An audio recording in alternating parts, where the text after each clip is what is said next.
नमस्कार मित्रांनो, नमस्कार। आज आमच्या ग्रुपचे सर्व मोहनलाल पंजाबी सेठ यांनी ग्रुपसाठी आजपर्यंत खूप काय काय केलेले। आज त्यांचा वाढदिवसानिमित्त त्यांना काही थोडा घरी प्रॉब्लेम आला, पण आम्ही त्यांना विनंती केली का सेठ तुम्ही काही करा, पण थोडं तुम्ही इकडे या, नाही तर मग आम्ही घरी चाललो होतो बंगल्यावरती। पण सेठनी सांगितलं, व्यवस्था केली आणि सेठ इकडे आलेले। आता थोडा काही मिनिटांमध्ये सेठचा वाढदिवस साजरा करायचा आहे। सेठनी ग्रुप साठी बरेच काही काही केलेले का हो, बरोबर आहे का नाही? आणि सेठ याच्यानंतर पण खूप करणार आहे। सेठनी मला बोलून दाखवलं, तुम्ही चिंता करू नका, काही काय ग्रुप आपला आहे त्यासाठी मी तयार आहे। बरोबर आहे जवेरी साहेब? हा, तर त्यानंतर आता सेठ बद्दल जराशी माहिती देतील आपले अरुण भाऊ देशपांडे, आमचे जे प्रवक्ते, ते सगळं काही व्यवस्थित सांगतील तुम्हाला त्यांच्याबद्दल। सांगा अरुण भाऊ। नमस्कार मित्रांनो, जय हो जय हो जय हो। आज आपल्याकडे अतिशय आनंदाचा दिवस आहे। आपले वयोवृद्ध मित्र माननीय श्री मोहनभाऊ पंजाबी यांचा 81 वय पूर्ण, 82 चालू। वा वा वा। एवढं वय असताना सुद्धा ते रोज आपल्याकडे आल्यानंतर डान्स केल्याशिवाय जात नाही इथून आणि अगदी मनमुळात मस्तपैकी आनंद भोगतात। तर असे पंजाबी सर, त्यांचा जन्म अमृतसरकडे झाला, परंतु तेव्हा देशाची फाळणी झाल्यानंतर यांना पाकिस्तानात पाठवायचं का इंडियात ठेवायचं असा मोठा प्रॉब्लेम तिथे निर्माण झाला। त्यानंतर मग हे सरळ इकडे नाशकात येऊन आल्यानंतर माणूस कुठल्याही गावात गेल्यानंतर अचानक श्रीमंत होत नाही। इतकी प्रचंड गरिबी पाहिली आहे त्यांनी। बर्फाचे गोळे, गुल्फीचे बर्फाचे गोळे सुद्धा या माणसाने विकले नाशिक मध्ये आल्यानंतर। त्यानंतर हमालीचे कामं केले, खोटं वाटेल तुम्हाला, बरोबर? हमालीचे कामं केले, नंतर फाळके रोडला त्यांना एक दुकान मिळालं, तिथे पत्र्याचे कामं चालू केले। तिथं खिडक्या बनवायच्या, ग्रिल बनवायच्या, त्याला कलर द्यायचे, छोटे छोटे बॉक्स बनवायचे, पत्र्याचे पेट्या बनवायचे। तर हे स्वतः त्याला रंगरंगोटी वगैरे द्यायचे। त्यानंतर हळूहळू यांचा व्यवसाय तिथे वाढत गेला। त्यानंतर यांनी स्वतः आता औरंगाबाद रोडला यांची स्वतःची आता फॅक्टरी आहे। लोखंडाचे मोठमोठे नवे पत्रे तयार करतात। म्हणजे किती कष्टातून माणूस पुढे गेला असेल, विचार करा। कुठे एक जमान्यात पेट्या बनवल्या, कोठ्या बनवल्या आणि आता पत्रे बनवतात। बोला। त्यानंतर मग परिस्थिती बदलत गेल्यानंतर, परंतु माणूस किती श्रीमंत झाला, समाजात पूर्वीपासून गोर आणि श्रीमंत आणि गरीब आपल्याकडे पाहिलं जातो, पण श्रीमंत किती झाला, श्रीमंताला वाटतं मला खूप समाजात मान आहे, मला 100 लोक रामराम करतात, पण तो बावळट असतो। पण तुझं दातृत्व किती आहे, तू समाजासाठी किती देतो, गोरगरिबाला किती धरून चालतो, याच्यावर तुला मान असतो समाजात। त्याला वाटतं मला 100 लोक नमस्कार करता म्हणजे मी खूप श्रीमंत झाला, असं काही नसतं। तर असे आपले मोहन पंजाबी सर प्रत्येक वेळा आपल्याकडे आल्यानंतर पेन तरी आणतील, चॉकलेट तरी आणतील। ही दातृत्व माणसाला मनापासून पाहिजे। गरिबी पाहिलेली आहे त्यांनी। त्यांना असं वाटतं मी कुठेही गेलो की मला 4 मित्रांना मला काहीतरी द्यावं।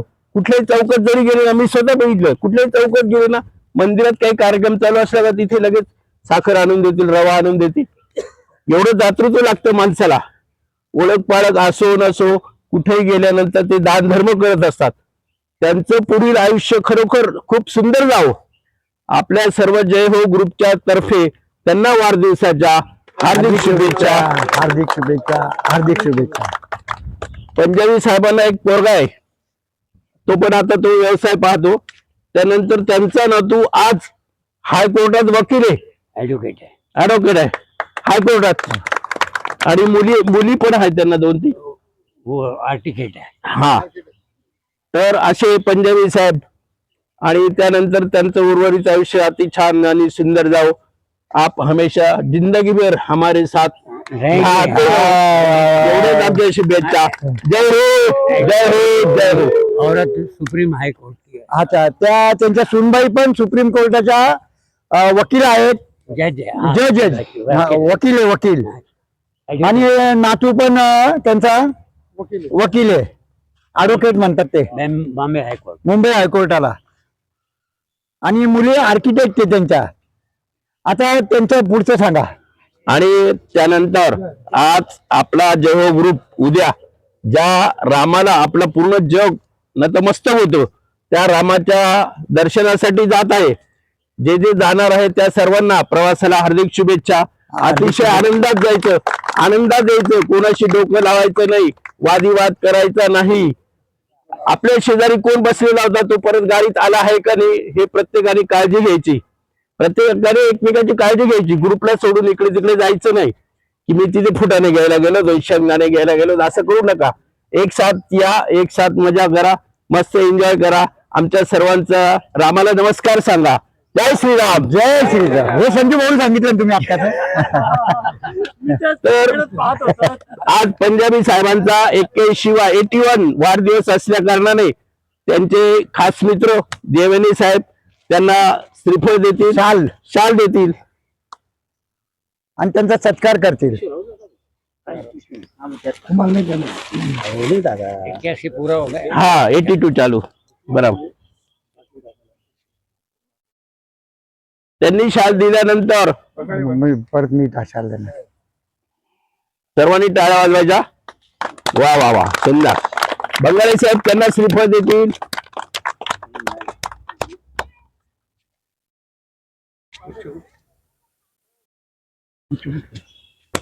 गुच्छ द्या ना कोणाकडे, द्या ना इकडे, काढा ना. खरोटे साहेब शाल देतील.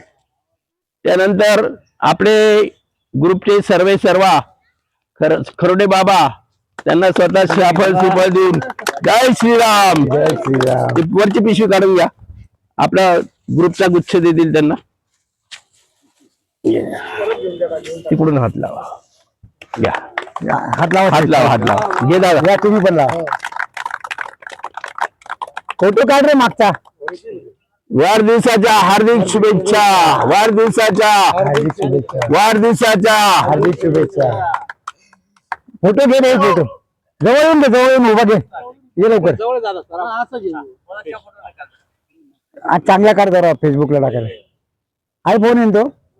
काढ मग जरा झकास. मागचा सांगितलं.